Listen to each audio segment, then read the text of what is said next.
حضرت ابو ہریرہ رضی اللہ تعالیٰ عنہ سے روایت ہے کہ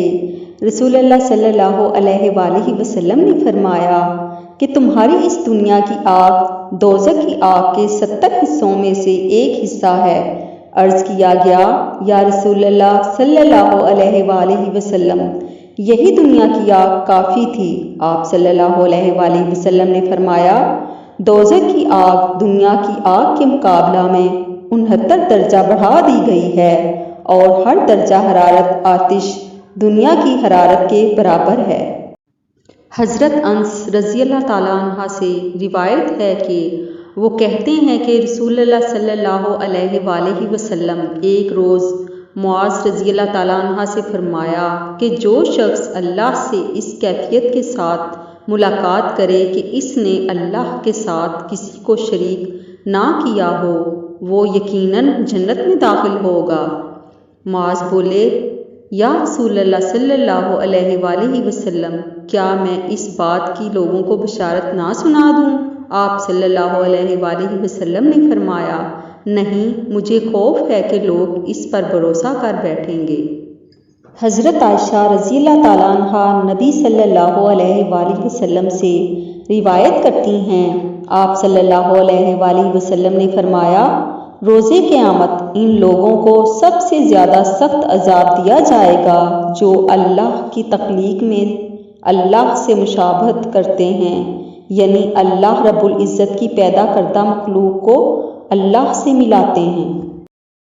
حضرت نعمان بن بشیر رضی اللہ تعالیٰ عنہ سے روایت ہے کہ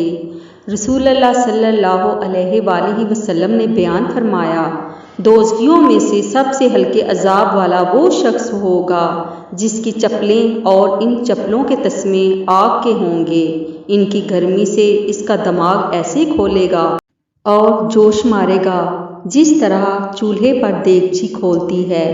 اور اس میں جوش آتا ہے۔ وہ نہیں خیال کرے گا کہ کوئی شخص اس سے زیادہ سخت عذاب میں بھی ہے، یعنی وہ اپنے ہی کو سب سے زیادہ سخت عذاب میں سمجھے گا، حالانکہ وہ دوزخیوں میں سے سب سے ہلکا عذاب ہوگا۔ حضرت سمرہ بن جندب رضی اللہ تعالیٰ عنہ سے روایت ہے کہ رسول اللہ صلی اللہ علیہ وآلہ وسلم نے فرمایا،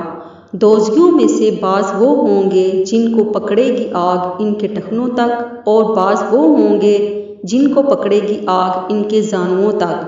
اور بعض وہ ہوں گے جن کو پکڑے گی آگ ان کی کمر تک، اور بعض تو ہوں گے کہ جن کو پکڑے گی آگ ان کی ہنسلی تک۔ رسول اللہ صلی اللہ علیہ وآلہ وسلم نے فرمایا، غساق یعنی وہ سڑی ہوئی پیپ جو جہنمیوں کے زخموں سے نکلے گی،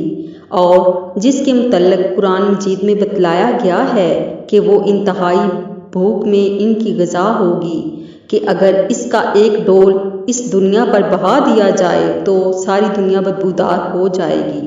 حضرت عائشہ رضی اللہ تعالیٰ عنہ بیان کرتی ہیں، رسول اللہ صلی اللہ علیہ وآلہ وسلم تمہاری طرح نہایت تیز گفتگو نہیں فرماتے تھے، بلکہ آپ کا کلام الگ الگ ہوتا تھا، آپ کے پاس بیٹھنے والا اسے یاد کر لیتا تھا۔